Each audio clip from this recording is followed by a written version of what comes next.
I'll give you an example. The Palestinian Authority, what they do is they take all the sources in the Quran, and not just the Quran, but also in Islamic traditions, primarily from the Hadith, and they use them to promote hatred. And I'll give you an example. I showed you that short video that talks about them. There are 3 places in the Quran where Allah, Muhammad get angry at Jews and turns them into apes or apes and pigs. Now, it actually doesn't say the word Jews, but we know they're Jews because in one of the places it says that they were punished for violating the Sabbath. This is what it has in the Quran. They were punished for violating the Sabbath, and Allah turned them into apes and pigs.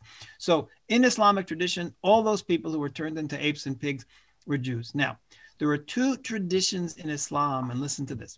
One tradition says that the Jews who violated the laws, violated the Sabbath and other laws, Allah was angry with them. He turned them into apes and pigs, and then they died out, and that's the end of the story. However, there's a second group in Islam that interprets it differently. They say Allah turned them into apes and pigs just for 1 generation.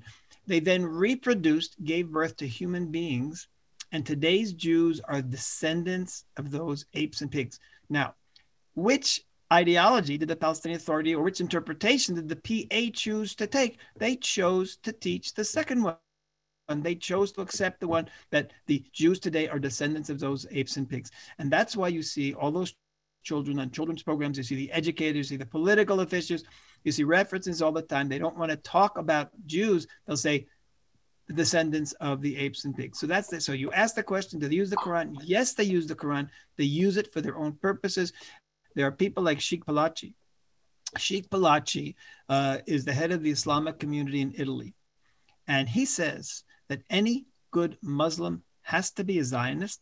And he quotes a source in the Quran where it says that at the end of the time, talks about the children of Israel, I will bring them back to their land in one gathering. That's the quote. I will bring them back to their land in one gathering at the end of time. According to Sheikh Palachi, the simple meaning of the Quran is that Allah is prophesizing, or the Quran is prophesizing, that Allah is going to return the Jews to the land of Israel. And Sheikh Palachi supports Israel. Now, what does the Palestinian Authority do with that source? And this is what's so incredible. They add what we would call in, let's say, Hebrew, like a Rashi commentary. They add a commentary to that. They say, why would Allah bring the Jews back to Israel in one gathering? And they answer so that it'll be easier to kill all of the Jews. So you've got the verses there, and what you see here is that you have the Palestinian Authority. They're picking and choosing from the Quran. They're distorting the Quran where that's their benefit.